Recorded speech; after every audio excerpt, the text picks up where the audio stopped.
authority when I stand up. First of all, I would like to just publicly say thank you to everyone who's made this meeting possible. And I've already told John privately that it's such a wonderful experience to be here, to meet two other fellow Canadians that, of course, I probably never would have met, and also to meet all of you. So thank you very much to everyone. All right. So I have my watch here, and you have your buzzer. All right. It's my contention that the most interesting contemporary nonfiction writers in Canada, and I'm talking simply about Canada, and more to the point, because Canada is a very large country, I'm not talking about Francophone writers right now, and I'm not talking really about writers that live in Eastern Canada. Sorry, Bill. Sorry, Robert. I am talking about writers that are Western Canadian writers that I work with and that I know, and they're mostly younger writers. All right, it is my contention that the most interesting contemporary nonfiction writers in Canada fearlessly use the best tools of literature to make facts dance, to borrow Ben Yagoda's evocative phrase. But skilled storytellers have always known about voice, characterization, setting.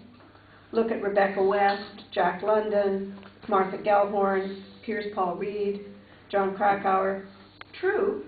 But I further contend that today's nonfiction writers often go one step further by consistently engaging the reader as a collaborator reader in their books and articles.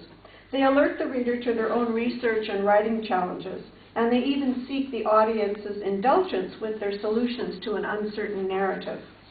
These writers are comfortable with the postmodernist conundrum about subjectivity and objectivity. These are writers who understand the dangers of promulgating a fixed, capital T, truth. They also know that their readers are devoted browsers of the internet and greatly influenced by movies.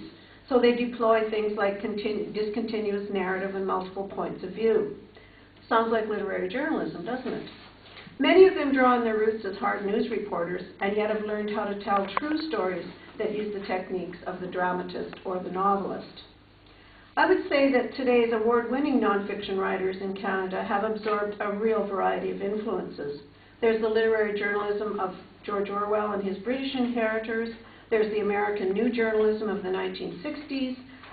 Canada did have a very brief and somewhat illustrious fact-grubbing investigative journalism period, and there's still some of that going on, but mostly newsrooms don't want to spend the money. And there's also a huge historical context in Canada now of popular fiction and poetry that emerged after 1967, what some of us in the country used to call the blossoming of Canadian culture. Now that's passé to talk about that.